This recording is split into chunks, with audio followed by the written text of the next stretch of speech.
No vídeo de hoje eu vou receber aqui o Caio Nascimento para a gente falar sobre 5 volantes sub-20, todos eles nascidos em 2001, que você precisa ficar de olho. Então, sem mais delongas, Caio, muito bom te ter aqui no canal, todo mundo já sabe, se inscrever, ativar as notificações, deixar o like aqui, que isso é muito importante pra gente, mas bom te ter aqui em mais um episódio, até porque a gente falou sobre centroavantes para ficar de olho, mas agora bora falar dos volantes, né, Caio? Fala, Gabriel, pessoal que vai acompanhar o vídeo aí. Bom, a gente começou bem, né? Acertamos alguns centroavantes, né? Depois daquele vídeo, alguns deslancharam de fazer gols. Vamos ver se a gente vai dar sorte também para a molecada, né? Os volantes sub-20, né? Imagina se fosse uma convocação sub-20, tem que ser nascido em 2001 para baixo. A gente separou uns nomes interessantes aí para vocês, para mostrar o quão forte é a safra, né, brasileira, a base, né, brasileira, tá cada vez melhor, se modernizou, né? Muitos times se modernizaram e a gente vai ter uma boa, um lastro, né? Bem interessante de jogadores jovens numa posição tão importante hoje no futebol. Esse é o famoso A Base Vem Forte, e a gente vai começar falando de um cara que eu particularmente gosto muito, acho talvez o melhor dessa geração e acredito que em breve vai estar saindo aqui do país, né? A torcida do Palmeiras não vai curtir que a gente está falando de a cara vai sair porque ele está jogando muito, que é o Danilo, né? Ele há algum tempo ficou atrás do Patrick de Paula, né, Caio? Mas ele tomou conta da posição como um primeiro homem, volante de. Olha, é até difícil dizer quais capacidades físicas, técnicas ele não tem, porque ele já mostrou de tudo nesse Palmeiras, né? Então, Gabriel, o Danilo acho que é um dos jogadores mais completos dessa geração. Acho que se bobear é o jogador que mais tem teto ainda para evoluir. Porque, como você muito bem falou, é difícil até definir ele, porque ele faz tudo muito bem. Eu acho que ele teve até uma coisa muito interessante. Ele teve um estourão físico fantástico, porque eu lembro de ver ele em alguns jogos do Sub-20 do Palmeiras, no Campeonato Paulista especialmente. Ele era mais franzino, e agora ele tá uma máquina, né, cara? É difícil você ganhar dele, mas eu acho que isso não é o principal fator. O Danilo é um dos jogadores mais inteligentes que eu vejo nessa safra dos meio-campistas, até porque você até citou o Patrick de Paula, né, que estourou primeiro, ou apareceu primeiro, é um jogador 2 anos, né, mais velho do que o Danilo, mas a compreensão tática do Danilo é impressionante. O Danilo é um dos jogadores mais inteligentes que eu já vi nessa geração. Desses que a gente separou, talvez seja o jogador que mais entenda o momento certo de fazer a pressão, o momento certo de você dar o passe que quebra a linha, né? Porque ele tem um passe longo muito bom, um passe curto nem se fala, mas é um jogador que ele consegue antecipar muito bem a jogada, ou seja, se requer, né, uma leitura de jogo constante, uma concentração impressionante. E o Danilo, até converso com alguns outros colegas, ele poderia até jogar mais avançado, o que ajudaria a quebrar alguns paradigmas, né? Falar, não, ele é um primeiro volante. Não, cara, eu vejo ele pode jogar de 8, um jogador que pode até chegar um pouco mais dentro da área, porque ele tem um chute fantástico de média distância, né? Uma bomba no pé direito dele. Então é um jogador assim que qualquer jogador, qualquer treinador moderno hoje quer no seu time, né? Porque, primeiro, ele cobre todo o setor defensivo, né? O gás dele não acaba. Então, se ele precisar cobrir o lateral, ele cobre. Se ele precisar cobrir o lateral esquerdo, ele cobre. Se ele precisar chegar na área, ele chega. Ele tem uma técnica apurada no passe, ele tem um chute muito bom de longa distância. E, como eu falei, ele é concentrado. Então, assim, é difícil você conseguir pegar o Danilo de surpresa. E é difícil, você conta nos dedos as partidas assim que o Danilo não foi bem. Eu acho que assim, o melhor momento para explicar o que é o Danilo é a partida contra o River Plate, né? De semifinal, de ida na Argentina. Ele tomou conta do jogo. Não parecia literalmente que ele estava enfrentando o River Plate, né? Mas é um jogador que eu acho que assim, o dia. O torcedor do Palmeiras não vai gostar, né? Mas o dia que ele sair do Palmeiras vai ser difícil repor ele. Porque ele consegue aliar uma boa imposição física com uma qualidade técnica muito grande e um QI de jogo acima da média para a idade dele. Se com, né, um jogador sub-20, né, um jogador nascido em 2001, já consegue ler o jogo como ele lê, imagina quando ele tiver mais experiente, batendo, entre aspas, sendo um veterano, né, de 25 anos de idade. Vai ser um luxo de jogador. Então, eu acho que a tendência é ele crescer ainda mais. Por isso que eu falei, não desmerecendo os outros, né, que a gente vai falar, porque são ótimas joias também. Mas, considerando isso tudo, mais o teto dele, a prospecção do Danilo, é um jogador assim um caso sério, digamos assim. Eu acho que é um caso de orgulho para o Palmeiras, que vem revelando mais e mais jogadores capazes, né? Jogadores confiantes, isso é muito importante também. Que chegam na primeira equipe, né, na equipe principal, e não sentem o peso, né, de vestir a camisa grande do Palmeiras. O Danilo é um belíssimo caso, ele tem aí recuperado essa posição, porque a briga dele era complicada também, né? Porque tinha Felipe Melo, tinha o próprio Patrick de Paula, que a gente citou, e de fato agora o Felipe Melo tá jogando de zagueiro mesmo, para ele poder atuar, em alguns momentos de volante, mas o Danilo tem atuado. E aí, Caio, a gente tem que falar de um outro cara que, para mim, e agora ele começa a receber chances de fato, que é o Fernando Henrique. Porque o Fernando Henrique, pra mim, é um volante, assim, o Fernandinho, como é chamado na base, inclusive era chamado de Fernandinho aqui em Porto Alegre, quando jogava na base, agora o Fernando Henrique. Ele também me pareceu um volante de muita capacidade física, mas técnica também, né? O Filipão tá usando ele como 5, né? Não tem nenhum problema, acho que pra ele jogar de 8 também, né? Porque ele tem bom lançamento, um bom passe, ele tem uma boa chegada na área. É mais um desses volantes, e o Grêmio tem uma belíssima safra, né, nos últimos anos. O Fernando Henrique talvez seja um dos que mais chame a atenção também, ao mesmo tempo que tem o Matheus Henrique, por exemplo, aí mais velho, né, com 23 e disputando a Olimpíada. A gente fala de um Fernando Henrique que com seus 18, 19, 18 anos, né, ele já vai sendo uma peça bem importante, né, com seus 20 anos. E tá jogando do lado de outro jogador jovem, né? Tá, é uma geração que não entra, né? Se a gente fosse, como a gente foi bem criterioso, que é o Bobson, gosto muito dele também, mas o Fernandinho, né? O Fernando Henrique, ele é esse jogador igual o Danilo, que ele ajuda a quebrar aqueles preconceitos, né? Aqueles parâmetros que não, ele é volante, primeiro volante, ele é pegador. Não é. É um jogador que, primeiro, claro, ele tem um ótimo trabalho defensivo, né? Ele faz o balanço muito bem, ele consegue escanear, né? Os espaços para defender ali, mas ele também consegue encontrar passes, né? Ele tem o passe para frente, né? O passe progressivo. Ele sabe dominar a bola, ele sabe se movimentar. Então é um jogador que o Grêmio hoje cada vez mais vai tornando ele imprescindível para o modelo de jogo que o Felipão gosta. Porque ele precisa, né, primeiramente, de um time seguro defensivamente. Eu acho que isso você vai ganhar sempre com o Fernando Henrique. Não só porque ele tem uma imposição física muito boa, um jogador alto, né, tem uma boa musculatura, né, se a gente pode falar dessa maneira. É difícil de derrubar e ele, por exemplo, ele também não vai mole, né, na disputa pela bola, o que é importante para um camisa 5, né, não literalmente, né, porque ele não usa o número 5, mas para a função do 5. Então, assim, isso é muito interessante ver até que ponto ele vai. E ele também é um jogador que tem uma prospecção boa, porque tá num time que tá acostumado a revelar, como você muito bem falou, jogadores ali para saída de bola, né? Jogadores no meio campo, mas que participam mais do primeiro momento do jogo.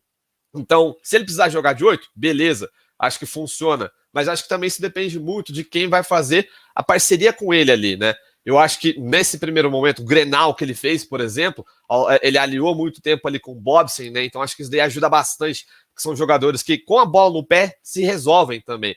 Então acho que é mais fácil hoje em dia você ter um 5 que joga a bola e não apenas é bom defensivo por conta disso, porque aí você também cria, né, uma dúvida. Por isso que eu acho que é até legal você ter engatado, né, o Fernando Henrique com o Danilo, porque eles criam essa dúvida no adversário.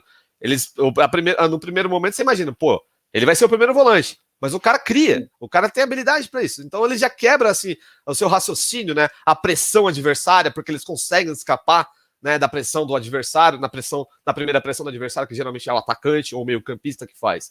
Então isso daí já é um grande desafogo, né? Ainda mais hoje que o jogo é muito mais dinâmico.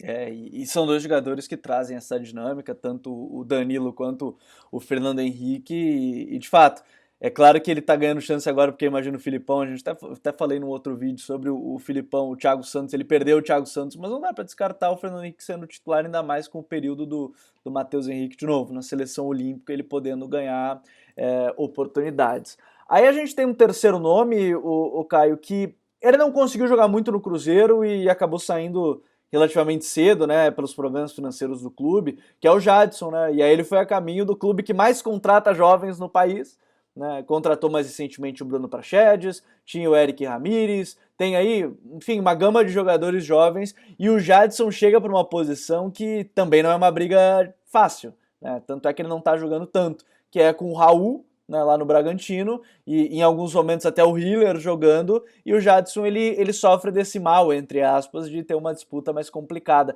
Mas é um volante que a gente tem que ficar de olho também, né, quando ele atuar. Sim, e acho que até foi interessante você ter tocado no nome do Raul, porque o Raul é um jogador muito importante e hoje ele é o titular da posição. Mas quando ele não pôde jogar, o Jadson supriu muito bem a ausência do capitão também do Bragantino quando o Claudinho não está em campo.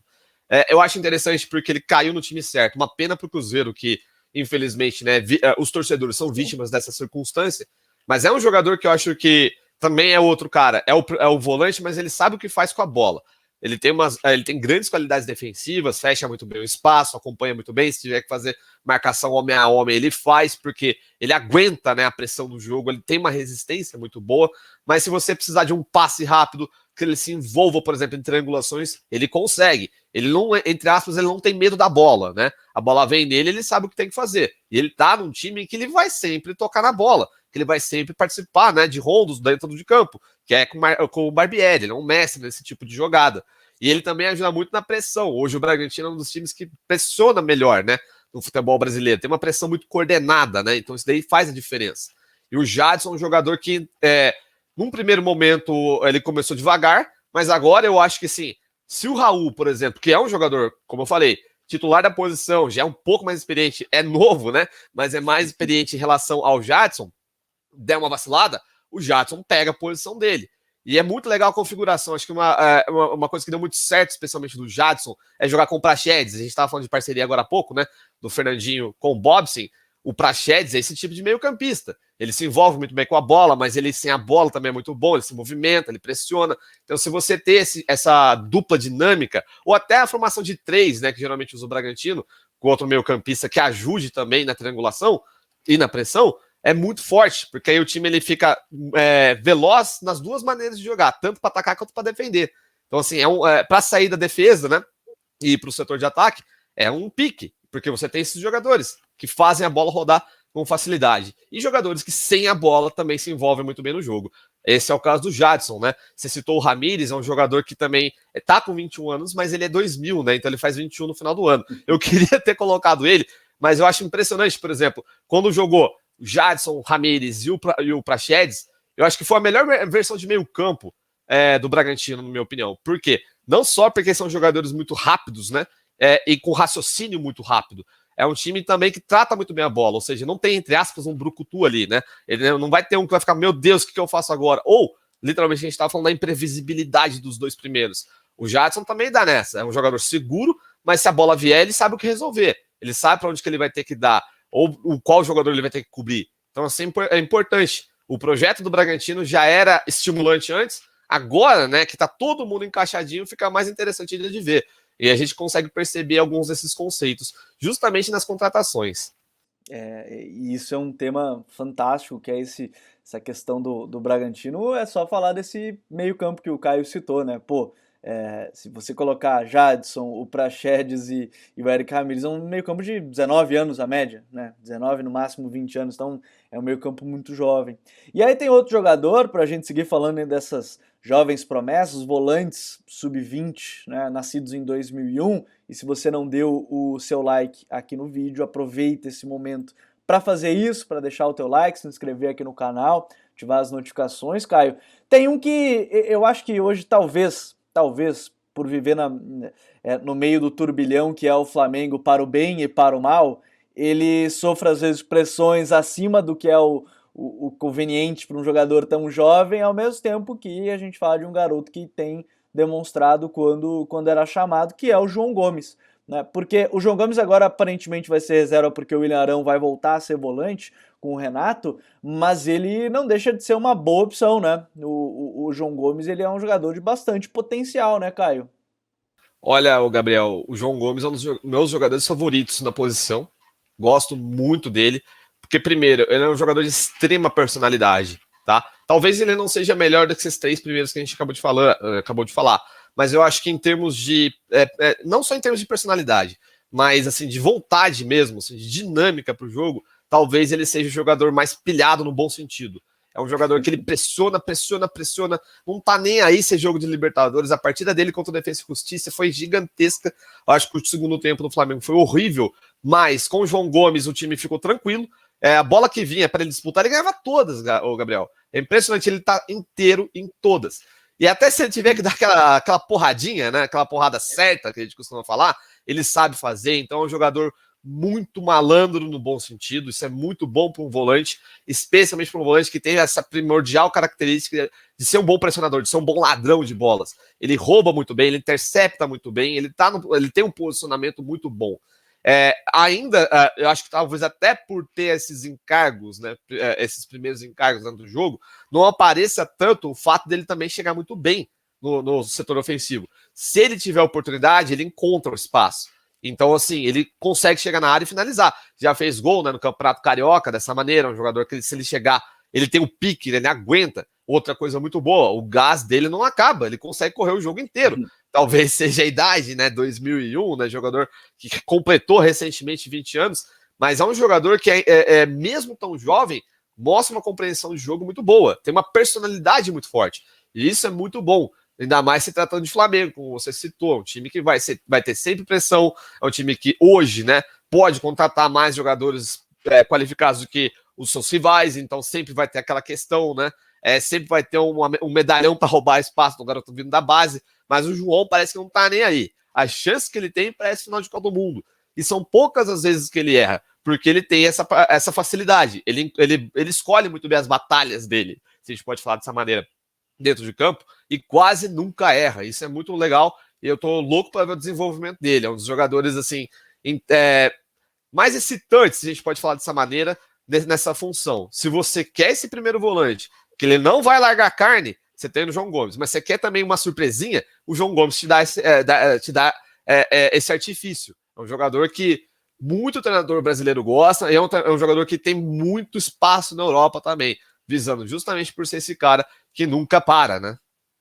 E eu acho que isso é muito importante, né? A gente tá falando de jogadores, todos que a gente citou agora têm, de uma certa forma, dinâmicas diferentes, mas que agregam muito na sua equipe, às vezes um pouco mais defensivo, às vezes um pouco mais ofensivo, de chegada, mas eu acho que isso é muito legal.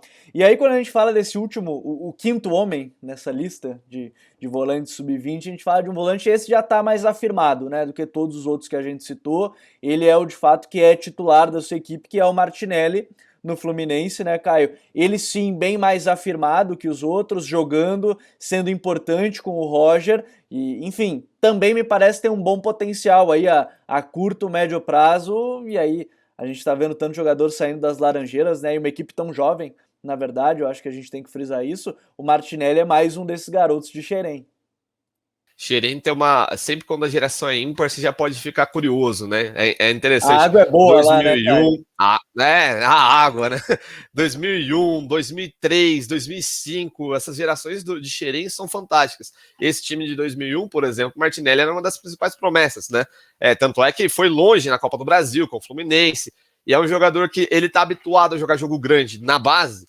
Isso que é importante, Gabriel, quando a gente conversa sobre base, a gente discute sobre base, que assim, lógico, o principal fator é revelar o jogador para a equipe principal.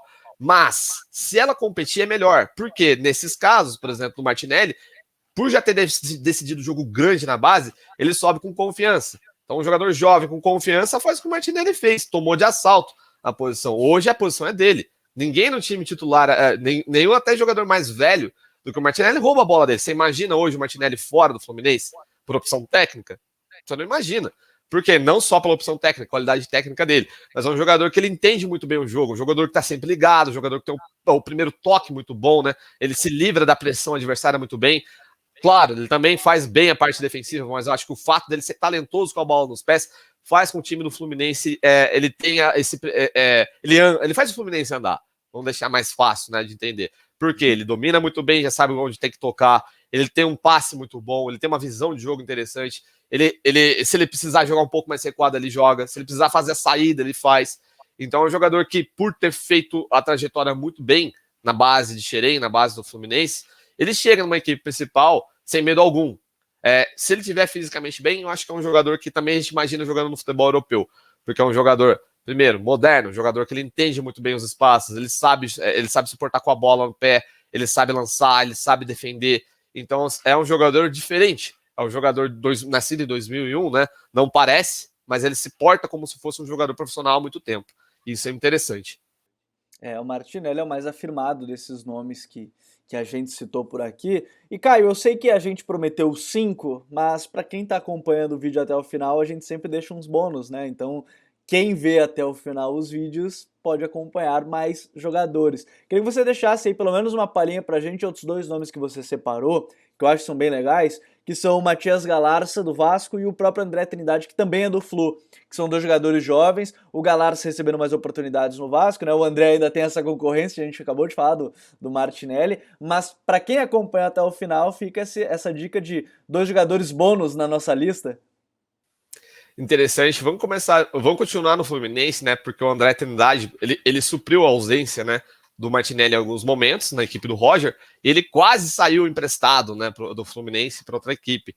E era um jogador, assim, é um jogador da geração 2001, ou seja, é um jogador que da geração ímpar que eu tenha falado do Fluminense, o jogador acostumadíssimo a decidir jogos, tanto em Campeonato Brasileiro como Copa do Brasil de base, Campeonato Carioca, ele tá sempre disputando jogos grandes.